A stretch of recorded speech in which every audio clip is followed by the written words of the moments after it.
पटना में बीजेपी प्रदेश कार्यालय में सोमवार को अंतर्राष्ट्रीय योग दिवस मनाया गया। कार्यक्रम में केंद्रीय मंत्री रविशंकर प्रसाद, बीजेपी के प्रदेश अध्यक्ष संजय जायसवाल, डिप्टी सीएम तारकिशोर प्रसाद, मंत्री नितिन नवीन, जनक राम सहित कई लोगों ने शिरकत की। कोरोना गाइडलाइन के मद्देनजर सभी ने एक दूसरे से दूरी बनाए रखी। इस दौरान बीजेपी की तरफ से ऑनलाइन योग दिवस मनाया गया। जिस समय ये तमाम नेता बीजेपी कार्यालय में योग कर रहे थे, इनके साथ ऑनलाइन 1000 लोग जुड़े थे। मौके पर मौजूद भाजपा के बिहार प्रदेश अध्यक्ष संजय जायसवाल ने कहा, हम लोग बड़ा आयोजन करते थे, लेकिन इस बार कोरोना की वजह से आयोजन नहीं कर सके, लेकिन ऑनलाइन 1000 लोगों को साथ में लेकर इस योग दिवस को मनाया गया, जो काफी सफल रहा। कोरोना की विपरीत परिस्थितियों में भी योग हर घर में रहे और यह एक इम्यूनिटी बूस्टर का काम करे, इसीलिए आज बिहार प्रदेश भारतीय जनता पार्टी ने 450 स्थानों पर लाइव होकर के आप देख रहे थे सामने 450 स्थानों पर, जिसमें हमारे केंद्रीय मंत्री, विधायक, विधान पार्षद, जिला अध्यक्ष, मंडल अध्यक्ष शामिल थे।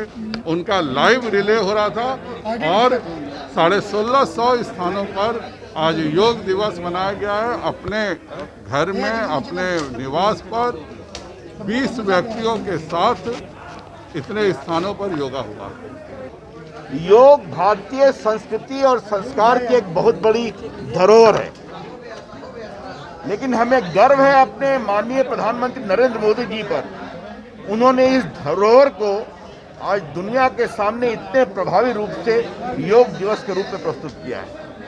और कोरोना काल में, जैसा माननीय प्रदेश अध्यक्ष जी ने बताया, इसकी उपयोगिता श्वास क्रिया, शरीर को मजबूत करने और चिरंतन मानस के लिए जो योग का योगदान है वो अपने आप में बहुत अनुकरणीय है। तो हम लोग के लिए बहुत गौरव की बात है कि हम लोग सभी पिछले 7 वर्ष से 21 तारीख को करते हैं, और आज जो प्रदेश कार्यालय में और प्रदेश के 400 स्थानों पर एक कार्यक्रम हुआ है, तो यही बताता है कि योग अब एक आंदोलन है। योग हमारी प्राचीन काल से एक धरोहर रही है। हमारे ऋषि मुनियों ने इस परंपरा को हजारों वर्षों से कायम किया और अंतर्राष्ट्रीय मान्यता हमारे भारत के यशस्वी प्रधानमंत्री श्री नरेंद्र भाई मोदी ने 2015 से 21 जून को संयुक्त राष्ट्र संघ में इसे